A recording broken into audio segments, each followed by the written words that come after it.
más te vale que le encuentres utilidad a Dios. Vamos a comenzar leyendo el libro de Eclesiastés 1, porque voy a hacer un análisis así bien preparado, algo que Dios me regaló de repente de parte del Espíritu Santo, porque en el corazón de nosotros los hombres se sienten los movimientos de Dios, los tiempos de Dios, cuando Dios ya está por hacer algo.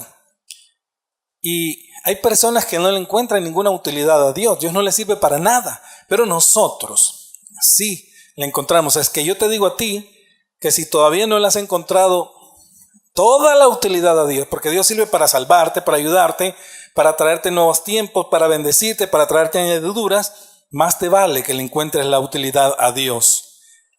Eclesiastés 3:1 dice: hay un tiempo señalado para todo y hay un tiempo para cada suceso bajo el cielo.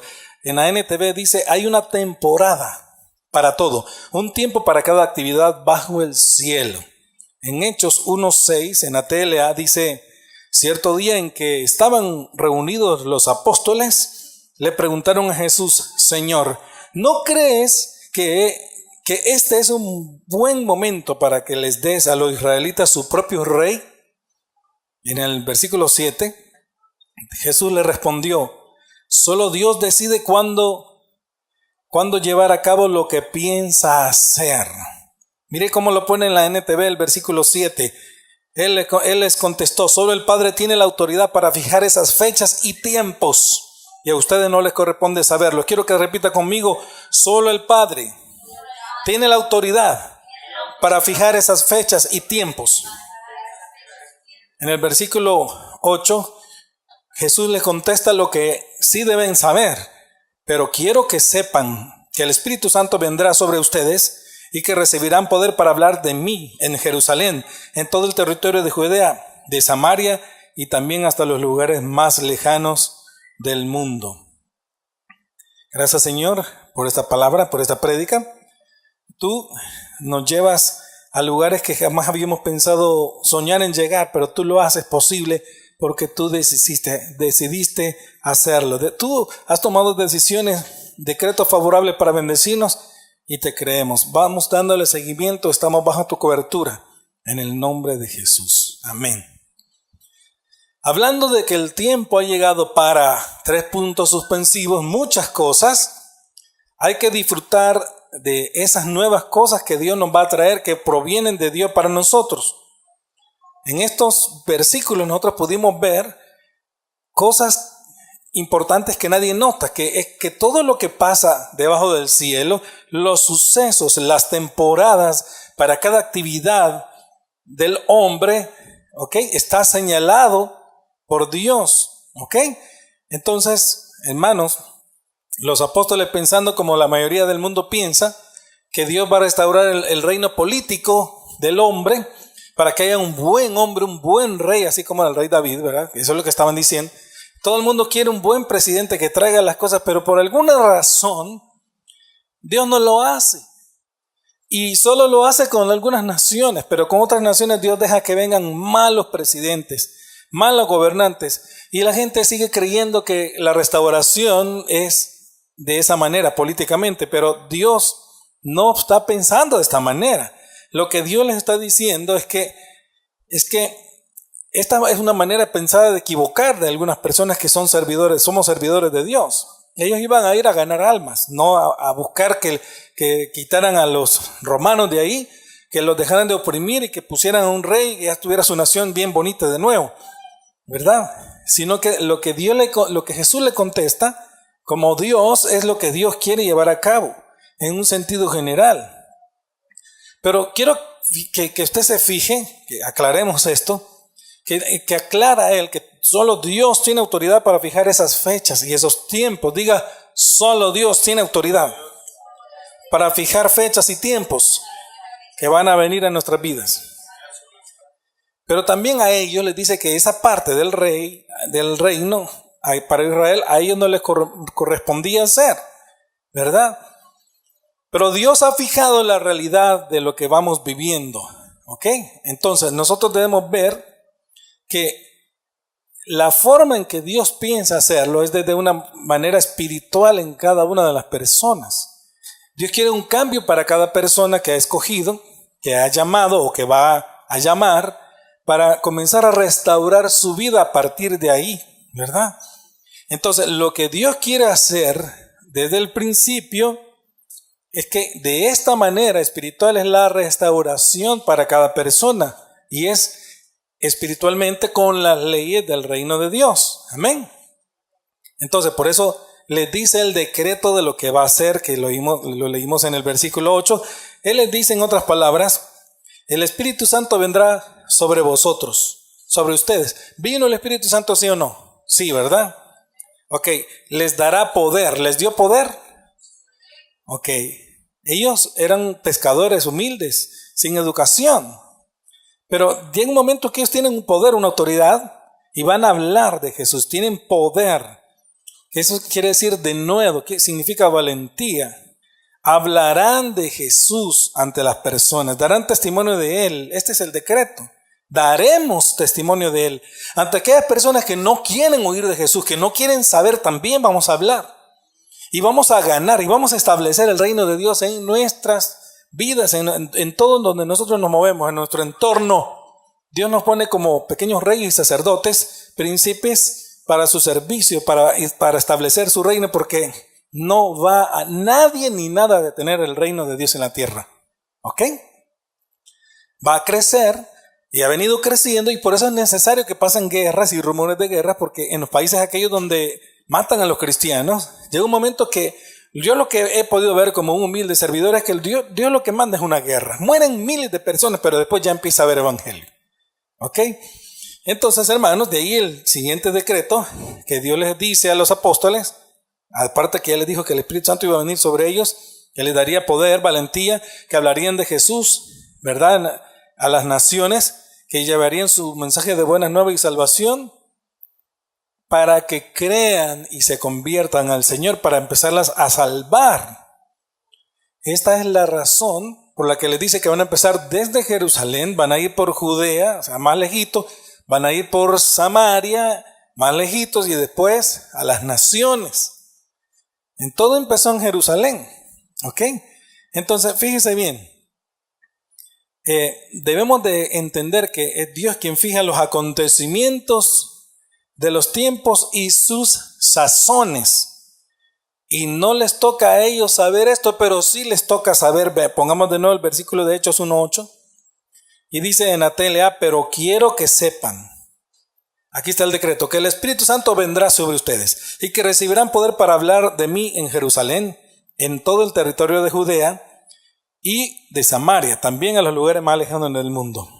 Cuando nosotros pensamos en hacer una iglesia misionera, pensamos que Jerusalén es este pedazo, ¿verdad? Nuestra Judea es más allá, como que digamos en Santa Ana.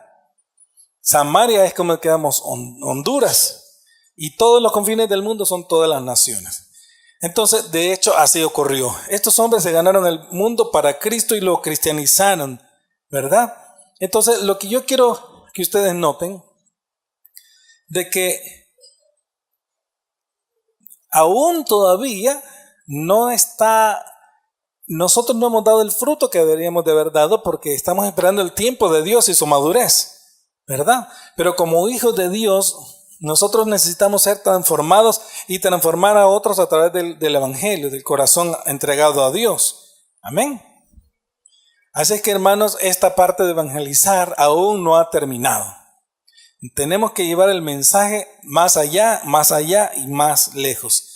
A esto fuimos llamados, a seguir y a predicar el poderoso mensaje del Señor, que de hecho se ha cumplido en todo este tiempo y se va a cumplir. Entonces, estamos hablando de cosas que han sido fijadas por Dios, tiempos, acontecimientos, y se han cumplido.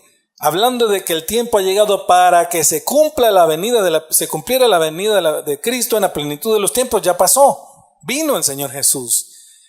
Y el tiempo ha llegado también para ser sacrificado, fue sacrificado, pasó, ya cumplió. La palabra cumplió su acometido, ¿verdad? Su decreto.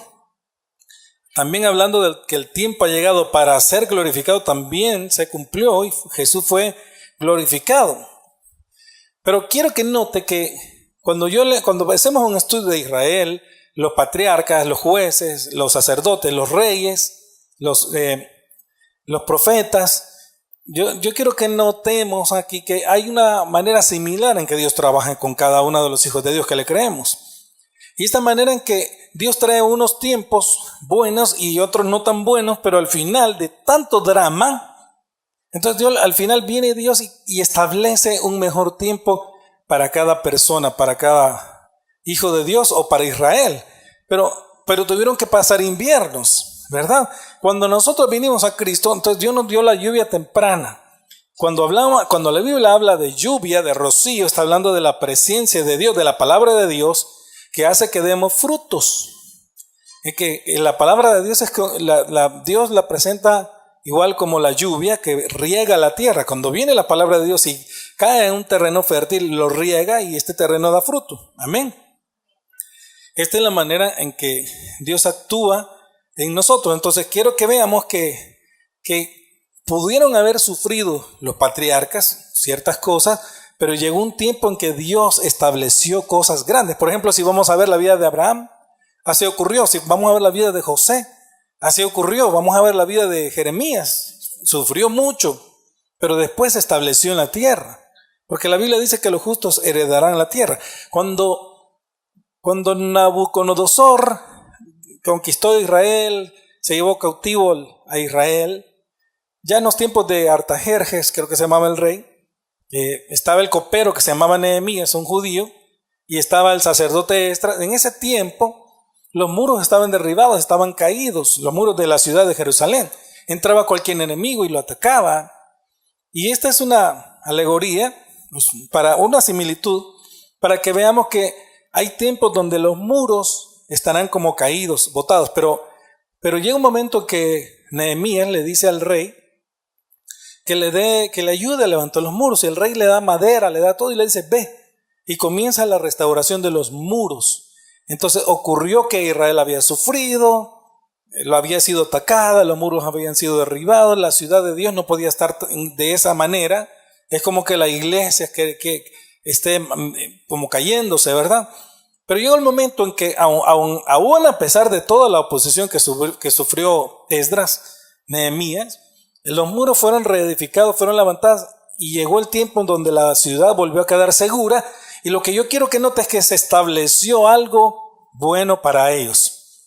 El principio que ocurrió ahí es que hubo un bien posterior que no estaba antes, y las personas comenzaron a gozar de esto, pero también había sido profetizado, ¿ok? Que Dios iba a arreglar. Amén, ya había sido profetizado. Entonces, hermanos, así Dios actúa con los creyentes. Así Dios actúa con sus hijos. Dios brinda un estado de vida ya mejorado después de ciertas pruebas, después del invierno. Hay una nueva libertad, hay una nueva vida establecida con un mayor bien que Dios nos hereda. Amén. Y esto cada vez lo va mejorando, ¿verdad? ¿En quiénes ocurre todo eso? En los que creemos en Dios. Entonces, así sucede en la vida de fe de los que creemos las palabras que Dios nos ha dicho. Dios nos ha dado profecías, nos ha dado promesas, nos ha dado su palabra, nos ha dado decretos, nos ha dicho de cosas que probablemente ahorita tus muros estén derribados hasta cierto punto, por una parte, por otro lado, pero en general Dios va a traer la bendición y va a restaurar. Entonces, esto es lo que se ha venido hablando desde esta iglesia desde hace mucho tiempo. Se ha venido tirando esa preciosa semilla a través de nuestra lengua carnal, las palabras espirituales de lo que Dios haría en un tiempo futuro en nosotros. ¿Ok? Estas palabras se cumplen. Llega un momento en que se cumplen. Llega el tiempo del clímax de Dios, donde llega lo que pasa, lo que Dios había dicho, y lo que ocurre es que hay un levantamiento, hay una exaltación de los justos. Son tiempos de mucha alegría. Insisto, queda establecida la nueva vida que Dios quiso darnos. Esto lo podemos ver, como les dije, en muchos casos en la Biblia, ¿verdad? Con los jueces, con los profetas, con los reyes. pero al final quedó establecido una mejor calidad de vida. Amén. Entonces, así ocurrió, pero tuvieron que creer cada uno. Tuvo también que haber luchado, tuvo que haber esperado en Dios, ¿verdad? Hay cierta parte que nosotros ponemos y que, por cierto, Dios pone el querer como el hacer para que luchemos, ¿verdad? Pero lo que ciertamente va a pasar es que el decreto de Dios se va a cumplir para que nosotros hagamos, ¿verdad? Y diga, Dios traerá a mi vida tiempos nuevos acontecimientos, porque va a hacer nuevas cadenas de eventos, va a traer un cambio a través de nuevas circunstancias, condiciones, situaciones junto al tiempo. Entonces vea usted lo que Dios hace. Dios hace una cadena de eventos nuevas para quitar las condiciones anteriores y trae nuevas condiciones, nuevas circunstancias, ¿ok? Y nuevas situaciones en un tiempo determinado. Esto es lo que yo quiero decirles que va a pasar ahora. Y que antes de entrar en eso, quiero hablar un poco más de Jesús. Entonces, así como fue la vida de los profetas de Israel, así ocurre de manera similar con nosotros, ¿verdad? Veamos en la vida de Jesús. Los profetas habían anunciado que vendría el Mesías en la plenitud del tiempo, pues esto sucedió, trajo mucha alegría. Podemos decir que la lluvia temprana, la presencia de Dios, y comienza ahí todo tipo de siembra. Jesús comienza a sembrar la palabra de Dios. Y así en nuestras vidas Dios trajo esta lluvia temprana que yo les estaba diciendo, esta presencia de Dios, ¿verdad? Y nos trajo mucha alegría, ¿sí o no? Nos trajo júbilo, gozo, algarabía en nuestra casa, porque Dios había estado con nosotros y nos bendijo, nos trajo tiempos donde nosotros cantábamos, ¿qué sería de mí si no me hubieras salvado? ¿Dónde estuviera hoy? ¿Qué hubiera sucedido si hubiera sido siendo la misma persona aquella débil que no conocía a Dios, sin Dios? Pero llegó el momento del cumplimiento y Dios lo hizo con nosotros. Amén. Digan amén. ¿O no lo hizo con usted? Ok. Bueno, pero llega el momento donde hay como una pequeña resequedad del desierto en su corazón. Ya voy a hablar de esto. Y ya le voy a decir por qué. ¿Por qué es necesario? Bueno, ya sabemos que Dios tiene que probarnos a sus hijos, ¿verdad? Mire, a lo largo y ancho del evangelio, de los 4 evangelios, hay ciertas cosas que Jesús venía hablando de esta manera. Él venía diciendo de que no había tenido cumplimiento aún, porque no había llegado su tiempo. Yo quiero decirlo rápidamente. Por ejemplo, en Juan 7:6 tenemos las palabras que Jesús dijo: mi tiempo aún no ha llegado. En Juan 2:4 también dice Jesús: todavía no ha llegado mi hora. En Juan 7:8 dice: yo no subo a esta fiesta porque aún mi tiempo no se ha cumplido. Procuraban pues prenderle, dice en Juan 7:30, pero nadie le echó mano porque todavía no había llegado su hora. Ahora en Juan 8:20 dice: estas palabras las pronunció en el lugar del tesoro cuando enseñaba en el templo, y nadie le prendió porque todavía no había llegado su hora. ¿Ok? Pero llega un cambio de discurso de todavía no ha llegado mi hora al de ya viene mi hora de cumplimiento de todo lo que se ha dicho de mí. En Mateo 26:18 dice de otra manera ya el discurso del Señor. Dice: y él respondió: id a la ciudad a cierto hombre y decirle: el maestro dice, mi tiempo está cerca, quiero celebrar la Pascua en tu casa con mis discípulos. Mi tiempo está cerca. Dios había dicho todo lo que iba a sufrir Jesús, y esto se acercaba.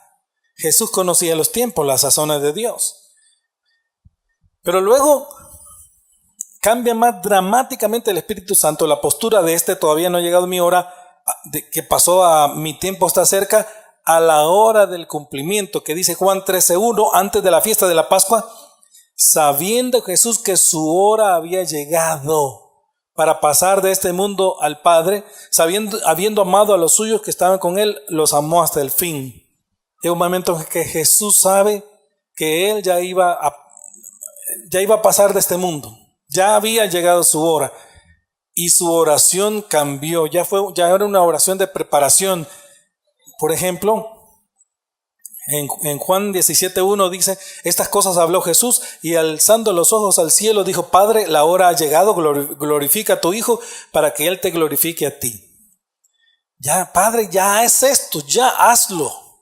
Quiero ir a sufrir, quiero ir a la cruz, cumple la palabra que habías prometido, ¿verdad? Entonces, pues llega un momento que les dice que a los discípulos unas palabras desgarradoras. Si nos fijamos bien, aunque son desgarradoras, al final la palabra termina con mucha alegría, porque la palabra al final dice resucitaré. Vamos a leerlo en la TLA, Lucas 9:22, dice así. Jesús también les dijo a sus discípulos, yo, el Hijo del Hombre, voy a sufrir mucho. Los líderes del país, los sacerdotes principales y los maestros de la ley me rechazarán y me matarán, pero 3 días después resucitaré. ¿Verdad? Entonces, acuérdense que en una de estas que el Señor le dice así a Pedro, Pedro le dice, no, que nunca te acontezca esto. Cuando Pedro acababa de decir de que era el Hijo del Santo de Dios, ¿verdad? Entonces continúa Pedro a decirle que no te hagan esto. Entonces Jesús le dice, apártate de mi adversario. ¿Ok? Ahora, vemos nosotros que Jesús ya les habla abiertamente de lo que acontecerá. Que Dios cumplirá los decretos que había preestablecido por medio de la ley de los profetas. Y veámoslo en Mateo 6:21. Fíjense lo que dice. Bien, mire, me llama la atención que dice en la TLA, desde ese momento.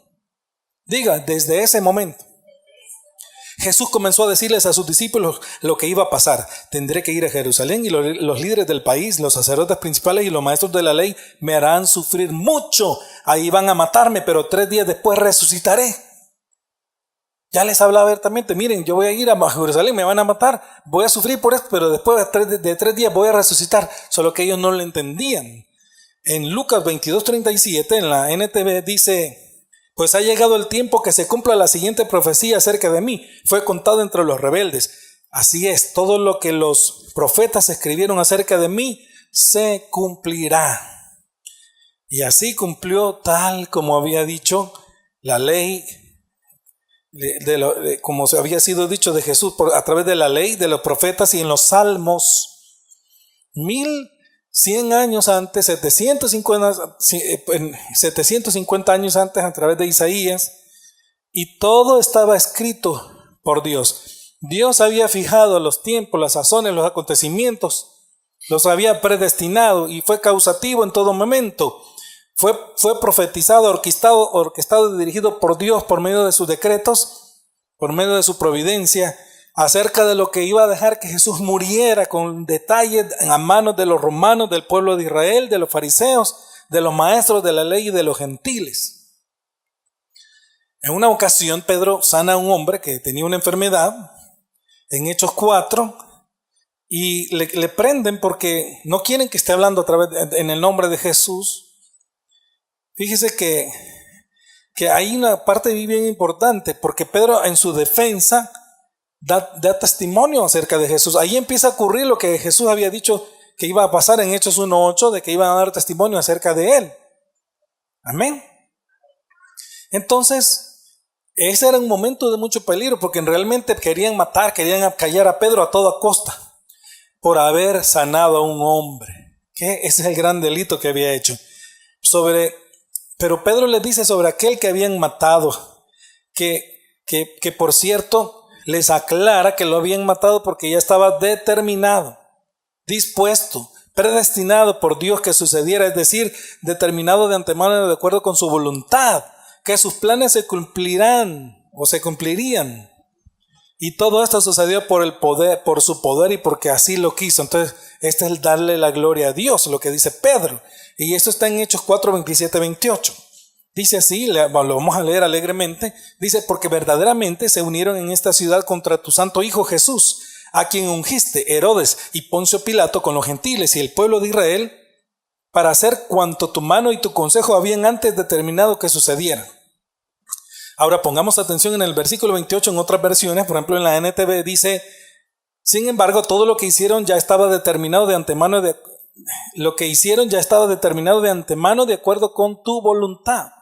En la TLA dice, pero ellos solo estaban haciendo lo que tú desde el principio habías decidido hacer. Ahora, fijémonos con mucho cuidado en algunas de estas cosas, porque lo que estamos hablando nosotros es de que las cosas que Dios dice tienen cumplimiento. Amén. Antes de la declaración de Pedro de Hechos 4, ¿verdad? En medio de esa intimidación de problemas que le estaban haciendo, porque le querían matar, Pedro, sabiendo que no era su tiempo de morir, porque Jesús se lo había dicho, por eso es que necesita saber los tiempos de Dios, sino que era el tiempo para hablar de Jesús, para dar testimonio de la sanidad de Jesús, del hombre a través de Jesús, que había sido resucitado. Y tras la oración de Pedro, este hombre sana, ¿verdad? Este evento, Pedro les aclara que se da porque Jesús había resucitado. El evento alegre de la sanidad de un hombre se da por el evento alegre de otro hombre que ha resucitado, que se llama Jesús. Amén. Entonces lo vamos a leer en Hechos 4:8 al 12. Lo vamos a leer en la NTV. Dice así: entonces Pedro, lleno del poder del Espíritu Santo, le dijo a los líderes y a sus consejeros: señores, ustedes nos preguntan acerca del hombre que estaba enfermo y que ahora está sano. Ustedes y toda la gente de Israel deben saber que este hombre que está aquí completamente sano, gracias al poder de Jesús de Nazaret, el Mesías. Ustedes ordenaron que Jesús lo mataran en una cruz, pero Dios lo ha resucitado. Ustedes han actuado como los constructores que rechazaron una piedra y luego resultó que esta piedra llegó a ser la piedra principal que sostiene todo el edificio. Solo Jesús tiene poder para salvar. Solo Él fue enviado por Dios y en este mundo solo Él tiene el poder para salvarnos. ¿Por qué no dijeron los apóstoles? No, también salva, también el tal santo. No, también el nombre del otro santo. No, está aclarando, miren, fíjense bien, este hombre estaba completamente enfermo, ¿ok? Y deben saber que ahora está completamente sano. Todo gracias al poder de Jesús de Nazaret, del Mesías. Ustedes lo mataron, ustedes ordenaron. Resulta que él era la piedra principal, ustedes lo rechazaron. Es la piedra principal del edificio, ¿verdad? Pero resulta que él lo sanó porque resucitó. Solo él tiene poder para salvar. Pero mire, pasa de una enfermedad a la salvación, ¿verdad? Solo Él fue enviado por Dios. En este mundo solo Él tiene poder para salvarnos. De una sanidad pasa a hablarles de la salvación, que yo les estoy diciendo, que es como Dios quiere restablecer la vida de cada una de las personas. Amén. Pero lástima que no va a poder ser de todas, sino que de los que crean, más bien dicho, de los escogidos por Dios, que Él sabe quiénes son o serán. Entonces lo que vemos es que Pedro está dando el testimonio de Jesús, del gran poder, tal como Jesús les había dicho de antemano en Hechos 1:8, que lo hemos leído ya 2-3 veces, ¿verdad? Que iba a suceder. Entonces vemos que se comienza a cumplir el decreto de lo que ellos iban a hacer, ¿verdad? Y ahora tenemos que poner atención en este otro punto y vamos a fijarnos con asombro que la Biblia va a hacer una declaración acerca de quiénes eran los apóstoles. Eran personas como usted y como yo, ¿verdad? Antes de conocer al Señor, nosotros no teníamos ninguna instrucción de las Sagradas Escrituras, no teníamos ninguna educación de las Sagradas Escrituras. Pero resulta que ahora estos hombres, que eran pescadores, hombres sencillos, sin educación, ¿verdad? No como los religiosos de su tiempo, que ellos se habían estudiado toda su vida, pero estos hombres sí conocían la Biblia y todas las Escrituras como que si hubieran estudiado toda la vida. ¿Ok? En la Reina Valera, en Hechos 4:13, siempre estamos en Hechos 4, ahí está, 13-14, mire cómo comienza a decir: entonces viendo el denuedo de Pedro, diga, viendo el denuedo de Pedro y de Juan, fíjese bien, y sabiendo que eran hombres sin letras y del vulgo. ¿Cómo eras tú antes de venir a Cristo? Yo así soy, así era. Hombres sin letras y del vulgo. Se maravillaban y les reconocían que habían estado con Jesús. Aquí está pasando algo grande.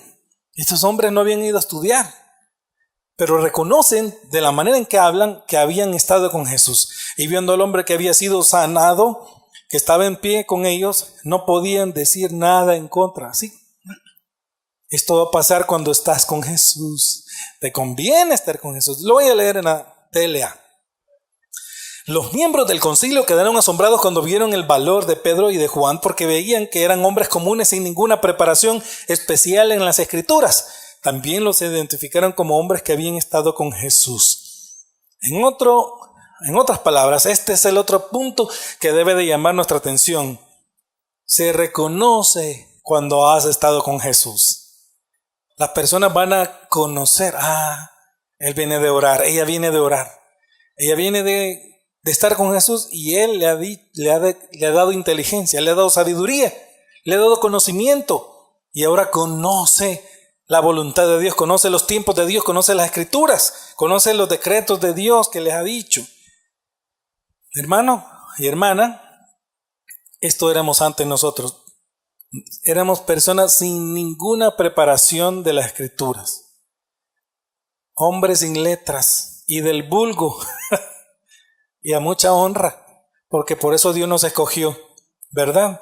Pero al estar con Él, ¿verdad? Las conoces mejor que los estudiosos que no han estado con Jesús. Hay personas que han estado toda su vida estudiando, pero nunca han estado con Jesús. Y vienes tú y estás con Jesús, y tú conoces mejor que esas personas las Sagradas Escrituras, ¿verdad? Y por eso nos identifican y saben que hemos estado con Jesús, porque dice la Biblia que tenemos su mente, su conocimiento, su sabiduría, su inteligencia, y esto es lo que glorifica a Dios.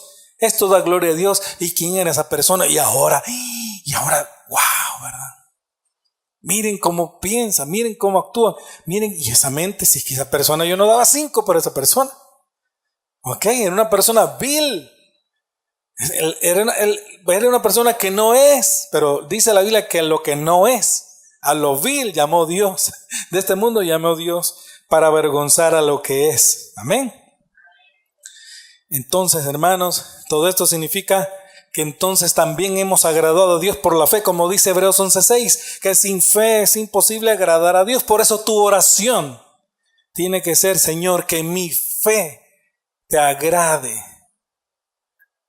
más que sus obras, porque está establecido en Hebreos 11:6, dice: es necesario que el que se le acerca a Dios crea que le hay y que es galardonador de los que le buscan. Sin fe es imposible agradar a Dios, comienza diciendo, porque es necesario. Y mire, aquí lo tenemos. Mire, ¿qué dijo Salomón acerca de aquellas personas que a Dios le agradan? Dijo Salomón: hay hombres que Dios los pone a trabajar toda su vida y no disfrutan de su trabajo, para después quitárselo y entregarle todo lo que hicieran al hombre que a Dios le agrada. ¿Cuál es la manera de agradar a Dios? Ya está establecido que es a través de la fe. ¿Usted quiere agradar a Dios?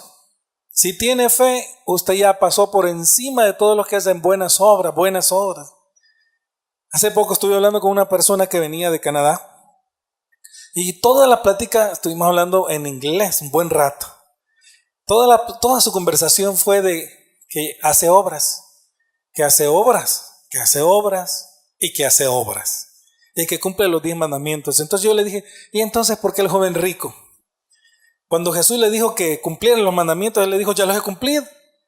Entonces, ¿por qué Jesús le dijo: bueno, si quieres ser perfecto, ve, anda, vende lo que tienes, dáselo a los pobres, ven y sígueme? Y él no me pudo decir nada, porque se trata más de creer y seguir al Señor. Se trata más de creer. Las obras son fruto de haber creído, pero son obras de la fe. Amén. No son obras de que yo hago obras para tener fe. Es al revés.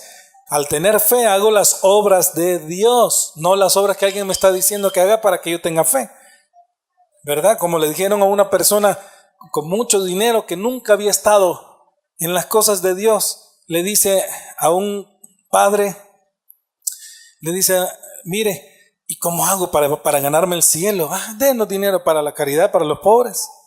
Y le dio, creo que 3 millones, le dio no sé cuántos millones de dólares. Y se murió. Y usted se pone a pensar: ¿Y eso lo salvó? No, lo engañaron. Solo Cristo salva, dijo Pedro. Solo Cristo salva. Eso es lo único que haber logrado, es que si no se salvó, ¿verdad? Porque si se salvó porque antes ya era una persona de salvación y había aceptado a Cristo y había sido una persona buena, era seguro que se salvara, pero esta persona no había sido así, ¿verdad? Pero si póngale que se hubiera salvado, no hubiera sido por eso, sino por otra razón, por el Señor. Pero lo que vemos es que lo más probable es que no. Lo más probable es que la gente que se muere todos los días, lo más probable es que se condenan, excepto los hijos de Dios que han sido fieles estando con Dios, ¿verdad? Entonces, hermanos, fíjese que tu fe te sea agradable. Y para que tu fe te sea agradable delante de Dios, ¿con quién es el asunto? ¿Cuál es el asunto? ¿Cómo funciona aquí según la Biblia? ¿A quién tienes que agradar para agradar a Dios? A través de la fe. Díganme. ¿A quién? A Jesús. Si tú agradas a Jesús, ya agradaste al Padre. Y si agradaste al Padre, ya agradaste a Jesús. Entonces, hermanos, mira, quiero ir estableciendo cosas. Mira, cuando tú le agradas a Dios, Dios te da a su amado Hijo y su fe, ¿verdad? Eso es agradable para Dios, que Dios esté en ti. Entonces esto ha sido lo mejor que Dios te ha dado, pero también Dios te quiere dar la grosura de lo mejor de dos mundos, del mundo espiritual a través de Cristo y el Espíritu Santo, a través de los decretos de Dios, la grosura, las riquezas de Cristo al coste de su muerte, y también te quiere dar la grosura de lo mejor aquí en la tierra, de las cosas sanas, ¿verdad? Esto es lo mejor de dos mundos, porque Dios es bueno. Pero necesitas primero la restauración espiritual, la fe que es en Cristo, sus riquezas, y Él te dará las añadiduras, que es lo mejor de aquí que tú vas a disfrutar sanamente. Entonces, hablando de cumplimientos, esto fue lo que Jesús, cuando ya resucitó, les dice que iba a tener que pasar eso. En Lucas 24:44, Jesús se lo está diciendo y les dijo: esto es lo que yo decía cuando todavía estaba con vosotros, que era necesario que se cumpliera todo lo que sobre mí estaba escrito en la ley de Moisés, en los profetas y en los salmos. Entonces les abrió la mente para que comprendieran las escrituras. Ahí es donde ellos dijeron: es cierto, ahí dice que le iban a poner una corona de espinas, es verdad, se cumplió. Ahí dice que el corazón le iba a explotar y que iba a salir agua y sangre. Y de hecho le explotó el corazón. Ahí dice los golpes, ahí dice que iba a estar en la cruz, ahí dice también que va a resucitar, aquí está. Ok. Ahora, ¿qué es lo que yo quiero probar? Lo que yo quiero probar y quiero decirles que, porque hay que saber los tiempos y las sazones de Dios, es que ya es la hora que Dios va a cumplir en nosotros muchas cosas buenas que Dios había dicho años atrás que iba a hacer, que iba a cumplir, porque Él siempre cumple lo que promete. Ya es el tiempo del cumplimiento de Dios y sus decretos favorables para nosotros. Lo que Dios había establecido en sus decretos ya viene. Has hecho todo, has luchado, ahora ya viene esto. ¿Puede ser esto una buena noticia para ti? ¿Te puede alegrar la mañana? ¿Te puede alegrar el día? Tú que has estado en el intermedio, que has estado en la tormenta, en el invierno, ¿ok? Entonces, hermanos, ya es la hora. Jesús dijo: todavía no es mi tiempo, ya viene la hora, y les digo que es ahora.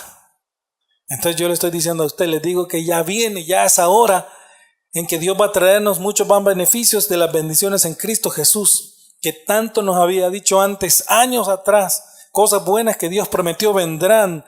Las condiciones de hoy no serán las mismas de mañana, serán mejores. Las circunstancias desfavorables de hoy no serán las mismas de mañana. Las de mañana serán más favorables, porque las circunstancias de mañana Dios las hace nuevas para hacer tu vida nueva. Amén, tu mente nueva. En eso ha estado Dios trabajando para hacerte nuevo, para que disfrutes lo nuevo que te va a dar. Amén. Entonces, hermanos, ya viene la bendición. Así como Dios estableció que levantó esos muros, y llegó un momento, ellos ya estaban en Jerusalén, y llegó un momento que ellos ya estaban disfrutando de tener los muros levantados, de tener seguridad, no estaban desprotegidos. Entonces ya viene, vas a tener tranquilidad. El postrer estado va a ser mejor que el actual. Vienen los beneficios, viene el levantamiento, la exaltación de tu cabeza porque has sido fiel y obedecido a Dios. Tus muros estarán levantados. Dios mismo lo hará contigo. Los enemigos que te atormentaban, ya va a llegar un tiempo que nunca más los vas a volver a ver. Antes lo mirabas porque tus muros estaban caídos, pero viene el tiempo que ya no podrán penetrar la ciudad. Y viene tu libertad. Ha llegado el tiempo del Kairos de Dios. Ha llegado el tiempo de la canción de la torta. Jesús dijo que se iba a cumplir todas las cosas y se cumplieron y sucedió. Y quedó establecido que Él es nuestro Salvador.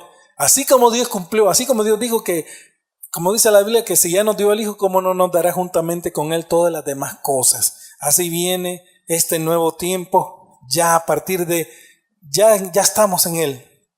Dice Cantares 12:2, en la Nueva Biblia de las Américas, dice: han aparecido las flores en la tierra, ha llegado el tiempo de la poda y se oye la voz de la tórtola en nuestra tierra. En la TLA dice: ya hay flores en los campos. Ya ha llegado el tiempo de cantar. El arrullo de las tórtolas se escucha en nuestra tierra. Y yo le voy a decir qué significa esto. Esto lo está diciendo Salomón. Lo que está diciendo es: después del invierno viene la primavera. Han aparecido las flores en la tierra. ¿Cuándo aparecen las flores? Ok. Y con la primavera han aparecido las flores en la tierra. En tu corazón seco sin vida por causa del invierno, por causa de los muros, ahora empiezan las flores a florecer. Diga: en mi corazón seco sin vida por causa del invierno, por causa de los muros, ahora empiezan a crecer las flores. Para nuestro beneficio llegó el tiempo de Dios, el Kairos, y no el tiempo crono del hombre.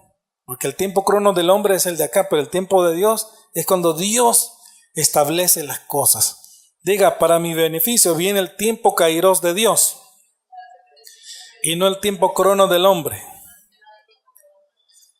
Con la llegada de la primavera también ha llegado el tiempo de la poda. ¿Usted sabe qué quiere decir podar?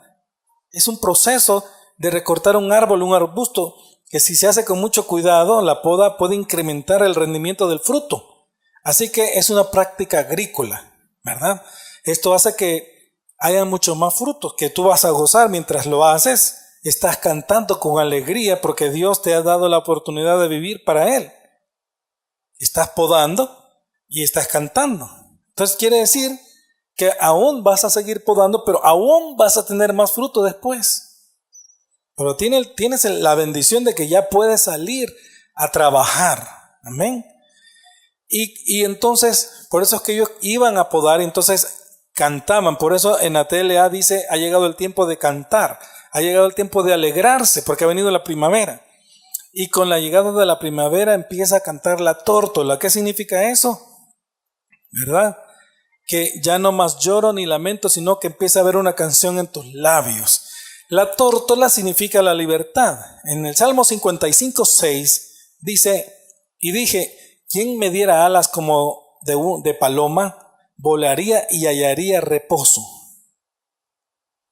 Entonces el canto de la tórtola representa la liberación, la libertad, libre de opresión de la requesada y del invierno, de la prueba que no te dejaba ver la primavera de Dios. Amén. Entonces sí me están entendiendo, pero esto es bien importante. A veces se siente una opresión en la vida de las personas, pero cuando Dios trae la primavera, eso deja de ser. Y cuando llegaban la tórtola a Israel, es que ya venía la primavera. Es una cosa que no falla, ellos ya sabían, ¿verdad? Entonces, hay de aquellas personas que no le den utilidad a Dios, que están saciados con la grosura de esta tierra y no con una grosura espiritual. Hay de ellos. Más te vale que le encuentres utilidad a Dios, porque si no, Dios no te sirve para nada. Llegó un momento que un día de estos en mi oración, yo fui a orar y le encontré una gran utilidad a Dios y le di las gracias. Me sentí contento. Gracias, Señor, porque tú me has dado tanto y has hecho tanto por mí, pero me doy cuenta que tú también sirves para todo, para esto y para esto, y me lo vas a traer, me lo vas a dar, y me vas a sanar, me vas a conseguir, y eres grande. Pero hay personas que no piensan así. Hay personas que dicen, no, si Dios no me sirve para nada, yo no lo necesito. Hay de ellos, ¿verdad? Bienaventurados los que esperan en el Padre, en el Hijo y en el Espíritu Santo. Dice el Salmo 25:3, ciertamente ninguno de los que esperan en ti será avergonzado. Todos los que esperamos en el Señor no seremos avergonzados. El Salmo 5:11 y 12 dice, el Salmo 5:11 y 12 dice, pero alégrense todos los que en ti se refugian para siempre, canten con júbilo porque tú los proteges. Regocíjense en ti los que aman tu nombre, porque tú, oh Señor, bendices al justo como un escudo lo rodeas de tu favor. También, hermanos, el Salmo 2:12 dice, honrad al Hijo para que no se enoje y perezcáis en el camino, pues puede inflamarse de repente su ira. Cuán bienaventurados son todos los que en Él se refugian. ¿Cuántos de ustedes están honrando al Hijo? Si ustedes tienen una comunicación con Cristo, ya la hicieron. Honrad al Hijo para que no se enoje y perezcáis en el camino. Si ustedes tienen una relación con Cristo, ya la hicieron. Ay de los que no honran a Jesús, de los que no tienen hambre y sed de justicia. El Salmo 44 dice, cuán bienaventurado es el hombre que ha puesto en el Señor su confianza y no ha vuelto a los soberbios ni a los que caen en falsedad. Si usted pone la confianza en Dios, no cae en falsedad, ¿verdad? En Mateo 5:6 dice, bienaventurados los que tienen hambre y sed de justicia, pues ellos serán saciados. ¿Qué estás esperando a estas alturas? ¿Tienes sed de Dios? ¿Tienes sed de hambre y sed de justicia? Que Dios te dé tanto lo espiritual como que te cumpla lo que te prometió. Él lo va a hacer. Amén. Y me puse otro versículo porque me recordé el reproche de Jesús a los fariseos. ¿Se acuerdan que les reprochó? Que ellos no sabían los tiempos y las sazones de Dios. Dice en Mateo 6:3, 6 del 1 al 4, Mateo 16 del 1 al 4, porque ellos pedían una señal para creer. Mire lo que Jesús les dice. Entonces los fariseos y los saduceos se acercaron a Jesús para ponerle a prueba le pidieron que le mostrara una señal del cielo. Pero respondiendo él les dijo, al caer la tarde decís, hará buen tiempo porque el cielo está rojizo, y por la mañana habrá tempestad porque el tiempo está rojizo y amenazador. ¿Sabéis discernir el aspecto del cielo, pero no podéis discernir las señales de los tiempos? Una generación perversa y adúltera busca señal y no les será dada sino la señal de Jonás, y dejándolo se fue. Al que no cree, Jesús lo deja y se fue, y se va. El que pide señal para creer, Jesús lo deja y se va. Bien dicen, va a llover, porque el cielo tiene réboles, no va a llover. Pero no pueden distinguir que ahí estaba el Mesías, que ahí estaba el Hijo de Dios. Tenemos que distinguir cuando Dios dice cosas, dicta cosas que van a venir. Y tenemos que alegrarnos, tenemos que estar preparados. Las riquezas de Dios son al coste de Cristo, por eso tenemos que honrarlo, esperar en Él, creer en Él, seguirlo, servirle, y Él nos va a honrar. Y viene el tiempo, y es ahora, cuando no se vaya a asustar, que Dios de repente va a hacer cosas y cambia las circunstancias, los tiempos, lo cambia y usted ya está en otro estado diferente. Para todo esto más le vale que le encuentre utilidad a Dios. Ya es el tiempo, ya. Y esto yo lo sentí fuerte en mi espíritu. Yo le dije al Señor, Señor, ¿qué pasa? Yo siento que yo me siento como en un desierto. Quiero buscarte ahora. Entonces lo que Dios me dijo, ya voy a cambiar las cosas. Ya vas a estar en otra situación. Ya es el tiempo, ya viene, ya es ahora. Donde yo voy a traer cosas nuevas a sus vidas, donde ustedes van a vivir con más beneficios. Voy a cambiar las circunstancias, las situaciones, las condiciones, voy a cambiar las cosas. Yo lo voy a traer a sus vidas. Yo lo voy a hacer y siento una unción especial ahora que lo digo. ¿Cuántos creen esta palabra? Quiero decirles que la creyó Josué y Caleb, no la creyó Moisés y quedaron atrás. Quiero decirles que Para aquellas personas que no creyeron, que no crean, no va a pasar. Pero con las personas que creemos, esto va a pasar. Y ya es el tiempo, y es hoy ya, donde las cosas van a venir en grande. Los beneficios de Dios, las añadiduras que Dios va a hacer. ¿Estás de acuerdo? Gloria a Dios. Vamos a orar entonces. Vamos a decirle: Padre, gracias por tu amor y tu misericordia. Gracias porque traes estos tiempos. Primero te agradecemos. Gracias por fijarte en nuestra fe. Gracias por fijarte en que estamos esperando en que tú vas a cumplir, y eso es lo que vas a hacer. Eso es lo que te has fijado en nosotros también. Y sabemos que van a acontecer cosas y que tú las harás. Y te pedimos que las traigas y que las hagas y que las establezcas, que nos des una mejor calidad de vida, que nos des una mejor condición de vida, más favorable para servirte, o solo porque te place en tu corazón también, porque eso fue lo que nos dijiste: me ha placido ayudarles, me ha nacido de mi corazón bendecirlos más. Ya les di a mi hijo, ahora yo les voy a traer añadiduras. Busquen mi reino, persistan, aguanten conmigo, yo los voy a levantar. Eso fue lo que nos dijiste, y eso es lo que hemos hecho gracias a ti. Así que trae esos cambios, levanta nuestra cabeza, Señor, exáltate, exaltándonos, para que hablemos de ti, que conozcan que estamos contigo, que conozcan que nosotros hemos estado con Jesús, que conozcan que en el nombre de Jesús hemos hecho cosas grandes para ti. Damos las gracias porque ya has traído a nuestras vidas tu gran bendición. En el nombre de Jesús, amén y amén.